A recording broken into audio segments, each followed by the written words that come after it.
tie my hair back and still ends up in my face. It's so irritating. That's the thing about working in the bee yard that's frustrating about clothing that you have to wear is that, like, I'm real thirsty right now, but it's not worth it. I'm just gonna be thirsty. So right now I'm putting queens in spring nucs that people are gonna pick up next month because we like to monitor them for a while to make sure they're doing well.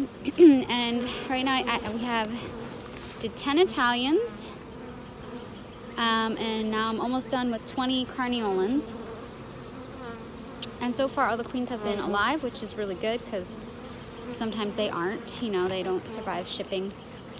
But the reason that we put, and eventually we really want to get away from purchasing queens, although we probably will always still purchase some queens because it's good to diversify your genetics, But the reason that hello pretty, this is an Italian, I can tell she's got a look to her. We buy queens for our spring nucs is that, although we've started grafting queens, we did, maybe 30 yesterday. Because of our weather, they're not going to be ready. They're not going to be mated till probably May or later. And so, well, they might be before then. Anyways, all that to say, the timeline, because of our colder climate, means that if we used our own queens for our spring nucs, people would get them even later than they already are, which May is a pretty traditional time for a spring nuc in New Jersey. But in order to get them out by May, we have to purchase our queens from a southern state where their queens are able to mate earlier in the season because they have warmer weather. So, and we usually get a diverse group of queens. I forget what we just did 30 like a week ago, a week ago. And I forget what breed they were. And we do ones that have like hygienic behavior. A lot of people like Italians, a lot of people like Carniolans, Saskatraz, we've done those. Some people really like the Russian genetics. They all have different, strengths and weaknesses. I've heard some people say like, oh, Italian bees, they make the best honey. Honey's only as good as the nectar around you. But Italian bees do tend to make, I believe, a lot of honey. But they're kind of slow in other ways. If I'm not mistaken, I'm not an expert on bee genetics, to be completely honest with you. I'm like much more interested in like the bees that we breed ourselves. I find that much more interesting and entertaining because much like other types of breeding in other animals, well, these aren't mammals, but in mammals and other creatures, the mutts are the ones that tend to be the healthiest and have the most personality and the less like issues, and that's kind of how I see our queens that we breed.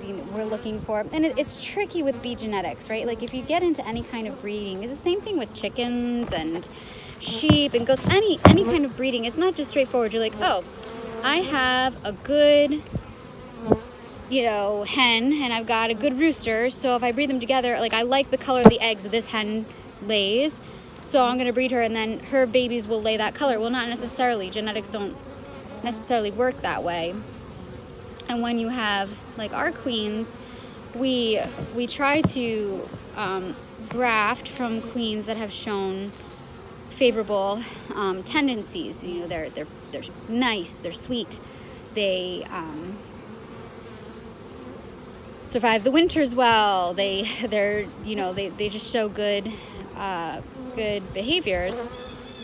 But the reality is that only the drones exclusively have the queen's genetics, right? So you don't know what you're getting from the drones that she's mated with because they will be many, and so the bees being born into your colony are not necessarily going to have all her great qualities. So it's a process of years of kind of culling and picking and choosing to try to develop good genetics, but it's all sort of also just like a pig in a poke unless you're artificially inseminating your queens, because you don't really know what the genetics of the drones are going to be. hopefully they're going to be good because you're putting good drone genetics out into the universe. But you don't know. So,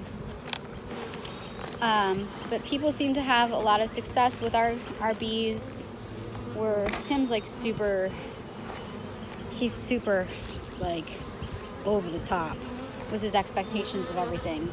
The fact that I'm out here doing this alone today is strictly because that was literally like the only way possible, because he had to go to work for today. Otherwise, he wouldn't let me come do this by myself probably, because he's a helicopter dad. Even though I'm perfectly capable. It's just like he needs to be involved. Control issues. But it's good. That's what makes for really good product, because he's like on top of it and he's monitoring everything and checking again. So thankfully it was a really beautiful day today. I'm so thankful for that, because it gets so hot in this stinking bee suit. I need to get a jacket. I just never have seen a pink one, and I have a thing about wearing a pink bee suit. I think the bees appreciate it. So, only 3 more. Just talking to you all because I'm alone in the woods. It's a little scary. And I was totally listening to a crime podcast before this, which I don't recommend doing. I always do that while I'm in the garden, and then like every sound I'm like, it's like, I don't know why I do that to myself. Like, not smart. All right. Well, if you haven't ordered Nucs yet, we still got some. And we'll also have queens before you know it. My queens that I grafted. Actually, I'm sure Tim's going to do some more, but